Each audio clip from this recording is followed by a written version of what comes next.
So the best apps that you should have on your phone to help you when you travel to Japan, and more importantly, how to best use these apps, their best features, as well as some of their flaws and how to not use them. All based on my years of experience living in the country as a student, as an employee, and as a person moving there without knowing the language or knowing anybody trying to make friends. All these apps will be organized into these 7 categories, starting with apps that will help you make friends when you travel to the country, because if you don't know, a focus of this channel is the overarching message that the people you meet in the country will be central to how fulfilling and unique your experience will be. And I've often shared that the friends I made when I first went to Osaka are a sole reason that I decided to stay in the country and hustle to learn the language. So I am pushing for you all to have an equally bright experience there. And finally, ending with apps that will help you with love in Japan, because we save the best for last. I am a romantic, or so you can skip it if you don't have interest in love or you are in a relationship, because this channel supports commitment and loyalty. So take notes, send this to someone you know who wants to go to Tokyo. This video is your all-in-one guide to transforming your phone into a top-tier legendary travel companion for anything you need in Japan. Nihon ni iku toki, kore wa ichiban saiko no appi no susume. Also, as of this moment, I'm not sponsored by any of these apps or getting paid. These are all just personal recommendations that have helped me over the years. Anyway, it's not an exaggeration to say at all that our smartphones and how we use them can make a lifetime of difference in how seamless and fulfilling our trip to Japan can be. Quite literally a lifetime of difference. Again, the friends that some of these apps helped me make really did change the trajectory of my whole life, and all of that is possible with the technology that we all have in our pockets. Unless your phone got stolen like mine did over the summer by a guy that looked like a Jonas brother on an electric scooter. True unfortunate story. If that's the case, then maybe watch my How Not to Get Robbed When You Travel video that'll make soon. Solidarity, we will catch that fucker. It was not in Japan, by the way.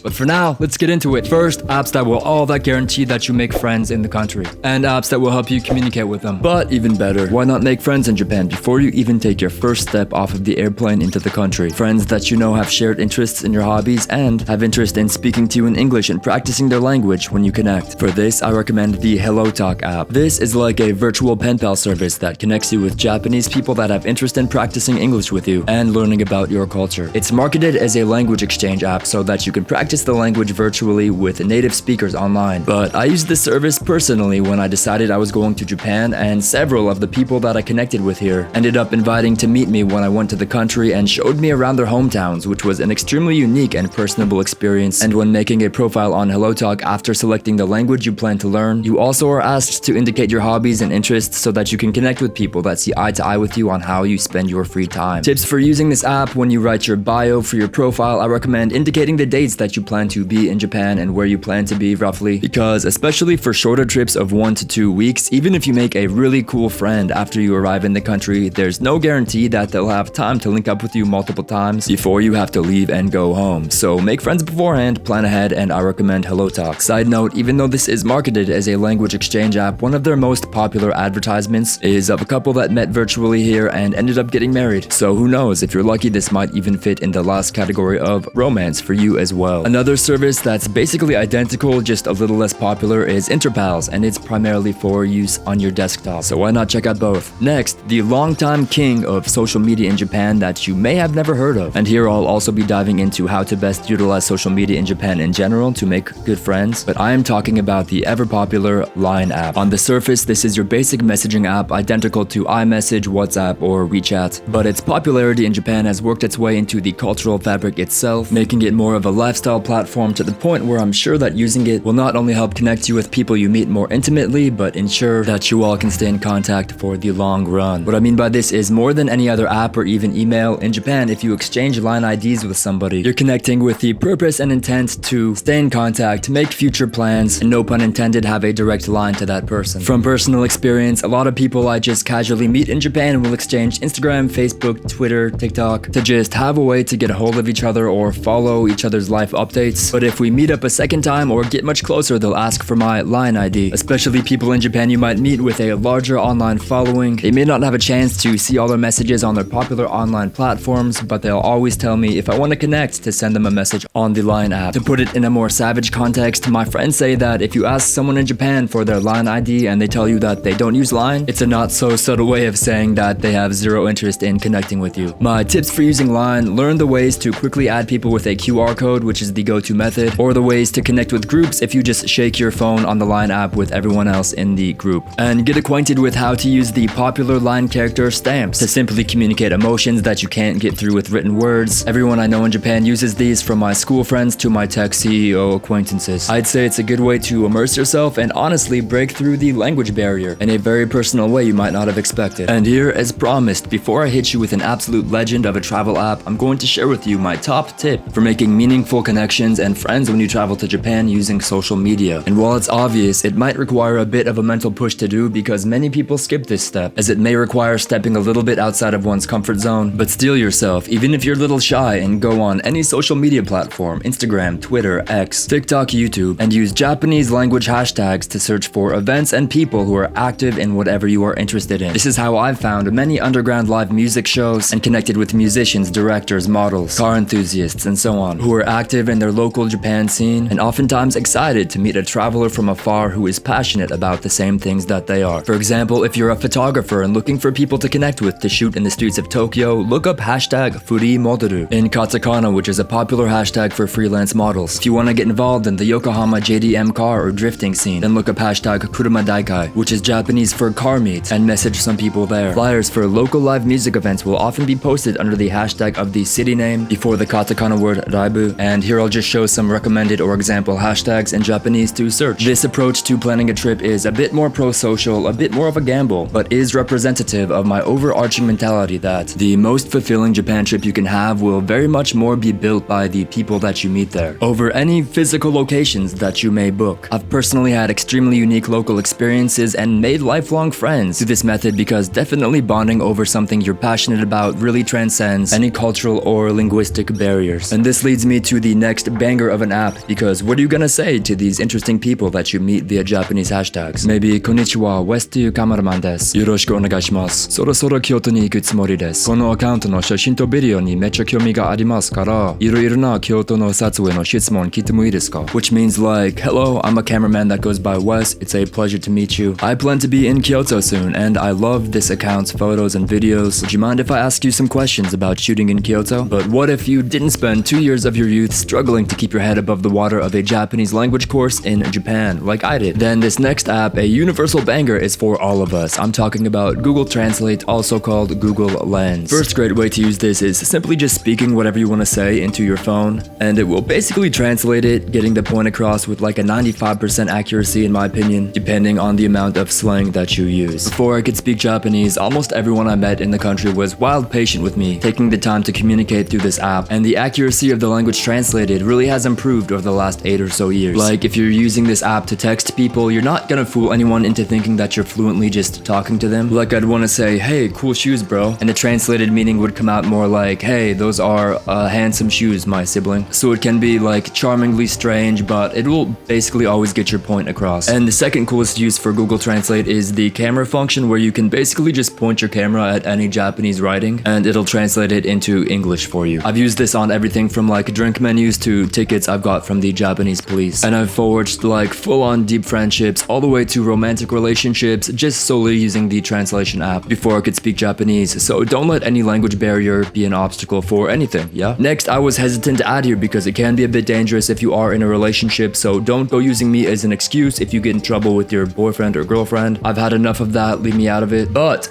dating apps can be a great way to make friends in Japan, but let me explain. Last I checked, popular dating apps in Japan like Tinder, Pairs, Bumble all have a setting to match with platonic friends. And even on the normal matching settings, when I was single and often on these apps living in Japan, many accounts would have bios that say, "Hey, I'm just looking for friends or to practice the language." So yeah, respecting these wishes and exercising a fair amount of caution, you can definitely meet really cool people through these dating apps just for making friends. I know I have, but granted, there was every now and then a bit of confusion and chaos involved. So again, don't come for me if your girlfriend finds dating apps on your phone and you're just like, "Oh, Wes told me to download these so I can make friends in Japan." Don't do that. As with everything in this section, the common level of human communication is necessary for these to work. That being said, dating apps in Japan are fascinating. Everything from the government sponsoring and promoting some of them in an attempt to encourage a higher birth rate, to heartwarming stories of romance that like defies fate, to like harrowing cautionary tales that borderline true crime are involved in the Japan dating app lore. I'll make a whole video about this at some point soon too, but for now, next we have a much more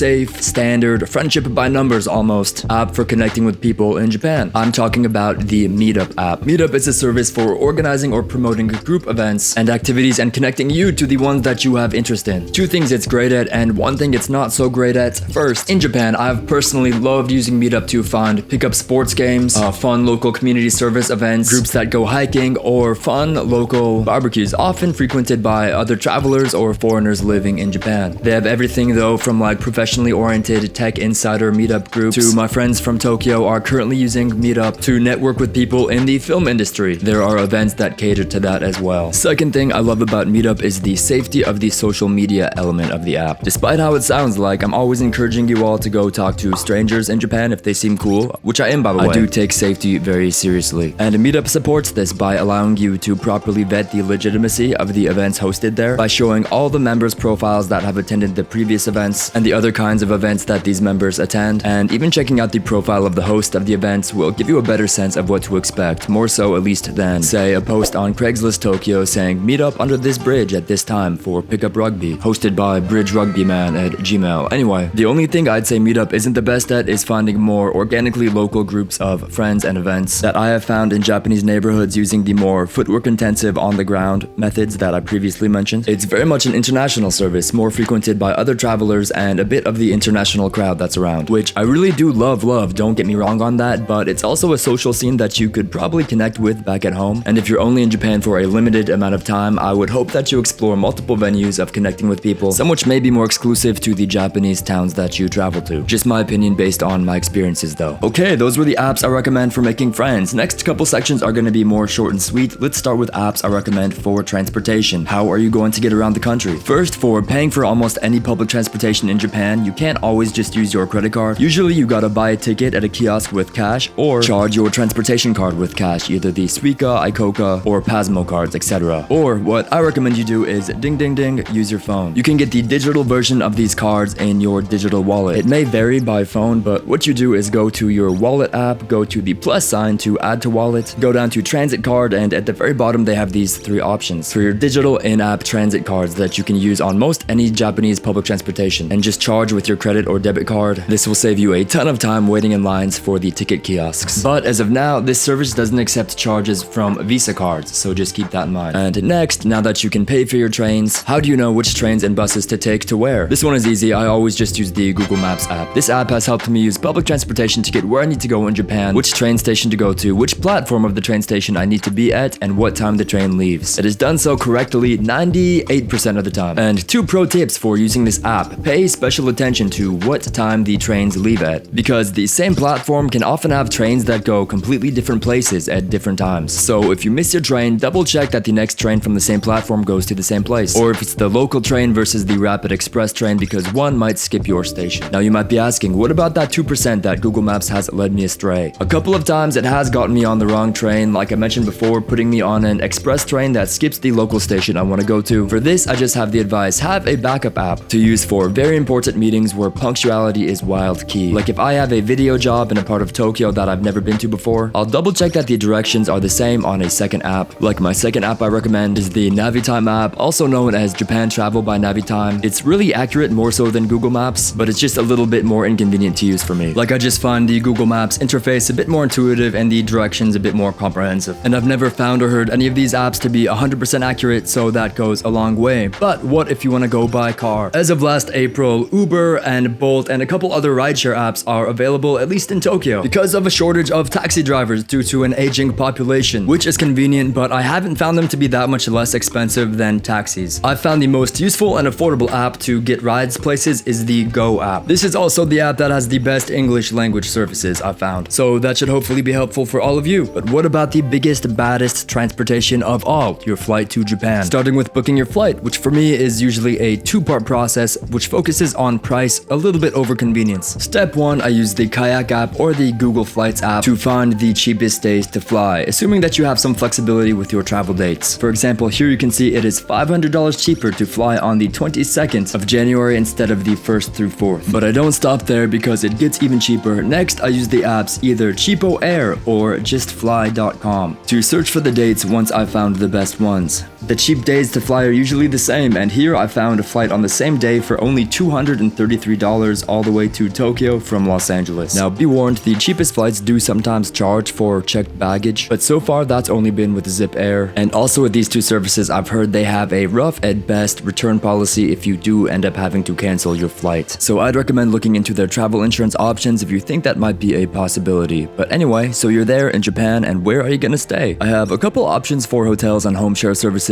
but honestly for hotels, no app has really stood out for me, and the best comparison website has been Google's hotel search. This shows a comprehensive map of price comparisons, and sometimes Japanese hotels' English websites aren't all as well maintained as the Japanese versions of them, but by all accounts, Google has done a great job of properly vetting the hotels that offer reputable services for foreign travelers who speak English. It hasn't been uncommon for me to find last-minute business hotels this way from the $70 to $110 price range per night, but going back to apps, I almost exclusively use home share services. Usually Airbnb, especially for all of their cheaper, affordable options, and then I go to Vrbo when I'm comfortable spending a bit more for a bit more of a lavish or larger setting. Similar to many of the apps I mentioned here, especially Meetup, I like how both of these apps really hold their hosts to standards, and I often read the reviews of the places I book, but I've been met with nothing but attentive care by the people who host the places I've stayed at. And compared to hotels, I find home share services in Japan to be extremely personal, charming, and unique. Hosts have often given me their personal local recommendations for places to eat and enjoy myself around town, and a couple times the hosts have even taken me out themselves to their favorite locations, oftentimes with owners of stores of people they personally know. I love this. I love how it shows me the deep flavor of each city and prefecture I get to travel domestically in Japan. And like I said in the beginning, I believe the people you meet along your trip in Japan are gonna affect your memories much more than the locations you're gonna stay in. And I'll remember every Airbnb and Vrbo host that has taken me out for drinks or shared local legends or myths that I don't believe I would have found or heard anywhere else. And final tip for these apps for the very frugal budget travelers, oftentimes on Vrbo and Airbnb, you can find traditional Japanese hostels or inns called ryokan. You save money on these because oftentimes you stay in a shared room for like $20 to $30 a night, even in sometimes like a bunk bed setting with shared showers, but with the interesting benefit, especially for solo travelers, with like a shared living space where many other international and domestic travelers will have meals, enjoy time with each other, and it can be a great way to meet people if you're traveling alone. If you don't want to share spaces and you don't worry as much about the budget, most of these ryokan will also have private rooms with tatami mat floors, and you can still meet the other travelers. I always have so much fun with the people I meet at these places, and I actually worked at one for a while too. Anyway, now to a favorite topic of mine, always food. It's no secret that Japan has an overwhelming amount of options of great food for you to try, and there are some great apps to help you choose where to eat and to make sure you can eat what is safe for you and fits within your dietary restrictions or allergies. First, I gotta recommend the Table Log app to find amazing restaurants that are local favorites. This is considered the most popular restaurant listing and reservation app used by locals, offering a massive database of eateries across the country. But the flaw, the whole app is in Japanese, so you'll likely have to use a translation app secondary to fully understand this. I hope you soldier through it though, it's worth it. But if that's a deal breaker, can you guess which company I'm gonna recommend next? That's right, we're circling back to Google Maps. I do have a tip to supercharge your searches, make them more local, but this data-hungry global powerhouse of a corporation does have fantastic restaurant recommendations with a plethora of helpful reviews done by food-hungry foodies. One of the reasons I chose Google Maps best for my navigation app is the seamless integration with the restaurant's information and the directions for how I can get there. No doubt, Google is just a bundle of convenience. I will say though that I'm pretty suspicious that bigger restaurants do pay Google to have their establishments recommended over others, so that's why it wasn't my first choice for recommendations of food finding apps. And even though this was my pick for English-speaking tourists, my tip for finding the best local options is to actually search in Japanese. Some local favorites won't even list their izakayas, cafes, or bars in English, so just use Google Translate to find what you're looking for in Japanese and search that way. It's a great way to go to find dinner for a romantic date plan, or a charming cafe to go to have coffee while you edit your YouTube videos. And one final tip, half word of warning, is culturally I find the online population of Japan to be fairly harsh critics when it comes to food, more so than America for some reason. So just keep that in mind when you're choosing your dinner based on food reviews. Now let's say you have dietary restrictions or allergies and are worried about finding food that is safe for you in an unfamiliar country where you don't speak the language. I got you covered on that too. Just get the Equal Eats app. For free, this app will give you a medically accurate translation of any dietary restrictions, allergies, religious or cultural diets, etc. For most things, I trust Google Translate to get the point across, but when it comes to your health, when the correct context or translation will depend whether or not you leave the restaurant to the hospital or just back to your hotel room for a well-earned food-induced nap, I trust Equal Eats. lists, for a medically accurate, professionally translated dietary restriction card, for you to show any restaurant staff to make sure that you don't eat anything that you don't intend to. A couple notes though, I think you can only get one language translated for the free version, and also in Japan, a lot of restaurants won't tailor food to suit your dietary needs the same way that a lot of American restaurants will. Simply put, because of a greater desire to preserve the integrity of their recipes, like they'd rather serve you nothing at all than serve you a version of their meal that they think is less tasty than it could be. So I've heard more than a couple times when I'm out with friends who have dietary restrictions from the staff like, oh, sorry, we don't have anything that fits your diet, but then like they've recommended us someplace close to go. And I guess that's as good of a transition as I'm gonna get to segue into our next section of safety apps. And one of these is even anime themed, which is wild. Luckily, Japan is a very safe place to travel. I can make a whole nother video on that at some point, with perhaps the exception of earthquakes, tsunamis, volcanoes, etc. And for these, I recommend the Safety Tips app. This app will ensure you get early warnings for earthquakes and tsunamis, as well as provide you with local evacuation points. This is the app I use. It's always given me warnings. Luckily, I've never really been caught in any disasters that are too serious, but I will say it does have pretty terrible reviews online, so I don't know why. But an alternative that does have better ratings, but I just haven't used it myself, is the Nerve app. That is correct, Nerve from Neon Genesis Evangelion. This app as well delivers optimized disaster prevention and weather information such as earthquakes, tsunami, and volcanic eruption alerts. Plus, this app's interface may be reminiscent of piloting an Eva, just like in the anime, while you're looking at these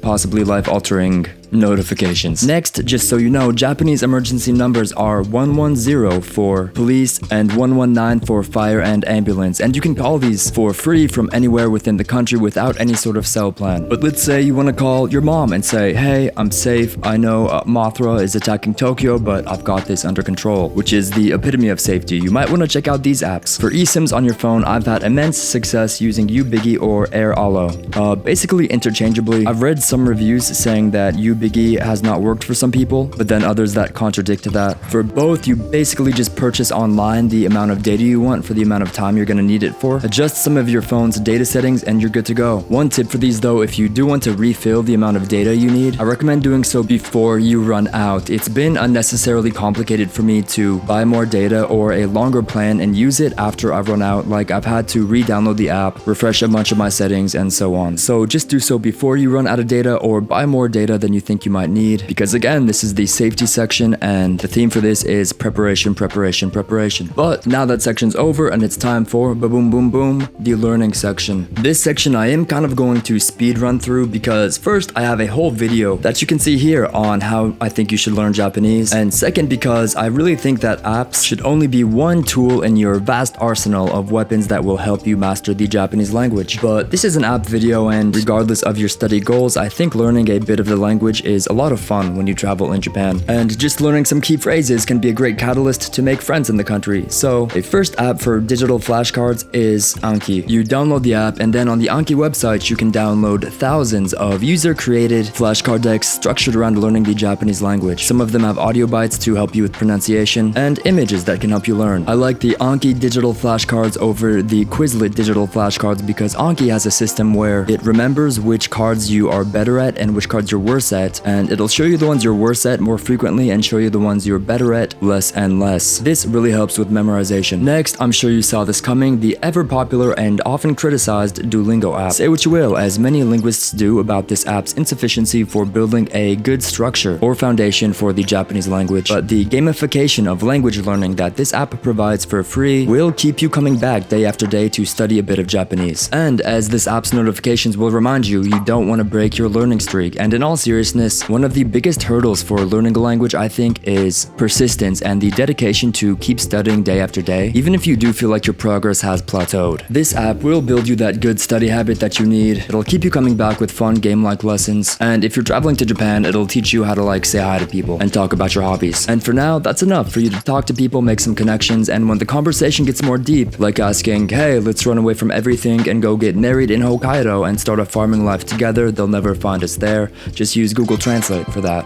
Anyway, my absolute favorite app for learning language is one I already mentioned, HelloTalk. This synthesizes to a degree immersion, which was, I'm sure, the key ingredient for me getting down the Japanese language. In my Japanese language classes, sure, I would pass the tests, but when I actually used the words and grammar structures I learned in class to communicate people that I was interested in getting to know, that is when the lessons were solidified in my mind. And I already said that just not giving up is at the heart of reaching fluency, in my opinion, and more so than the pressure of quizzes, more so than Duolingo's video game-like achievement system. I think the excitement of just having someone to practice the language with that you're looking forward to talking to will keep you on the study train, and maybe make a friend while you're at it, or even get a date. And look at that, my smooth transition into the final section, apps for finding love. Dating apps are huge in Japan, with 1 in 4 married couples under the age of 40 having met this way. But of course, they all have different reputations and different expectations depending on each country, so here are the ones that are popular in Japan, depending on what you're looking for. Coming in first, we have Pairs. This is one of the most popular apps in Japan, primarily used by Japanese people, and it has a strong reputation for people looking for longer, more serious relationships, and is praised for having a lot more profile customization options outside of photos. I have 2 friends from very different walks of life in Japan that have met their current spouse on Pairs. I hear it's easy to find a match based on your hobbies, but one drawback for travelers, it might be more tricky to navigate if you don't speak the Japanese language, it being a primarily Japanese app, but circumvent that by using Bumble. This, I would say, is probably the best dating app just for casual traveling. In Japan, Bumble is widely known as an app that is globally popular, so a lot of people that have Bumble downloaded are more open to dating globally, dating with a language barrier, or you might just find a lot of other travelers on Bumble, and you two can explore Osaka's most romantic locations together. Bumble also does a much better job at filtering out the hosts and hostesses who at best are promoting their services and establishments, and at worst are trying to coerce you into spending a lot of money at their place under the pretense of a date, as say Tinder. And Tinder is also on here because it is extremely popular in Japan, but I think it's pretty expensive for casual use. You have to pay for a lot of your swipes and pay for your profile to be seen by a lot of people, I believe. Also, it seems to be thoroughly populated by the aforementioned hosts and hostesses, possibly also because of its popularity. All that said, I have matched and met with some really cool people on Tinder in Tokyo, Osaka, and even like some places in more rural Japan. And even some of the girls I've matched with that are promoting like a girls bar, concept cafe, maid cafe, or hostess club have been upfront with the extra costs of these locations. Most of these locations are pretty wholesome. At the end of the day, just kind of like paying more for drinks with someone who is competitively ranked for being charming, and sometimes it wears cosplay, but just know what you're getting into with this. Finally, honorable mentions for the Dine app that focuses around finding a good place for y'all to meet for dinner. I just hear that this is also pretty expensive. It does lead towards more serious dating though. And finally, there's like a matching service for Facebook, which I hear is also pretty popular, specifically for people looking to at least practice their English with you, and at most are very open to like an international long distance even relationship. And that wraps up most of my top favorite apps to use when you travel to Japan. There are of course billions of apps out there and new ones every month, so please let me know in a comment any that I've missed or any that are new and improved. I hope your phone is as helpful for you in your time in Japan as it has been for me in all of these categories. As always, it means the world to me if you like and subscribe, and I hope to be making these videos weekly, so let me know what topic you would like me to cover next. I'm thinking about something about my experience studying abroad or making money in Japan, maybe romance. Let me know, yeah?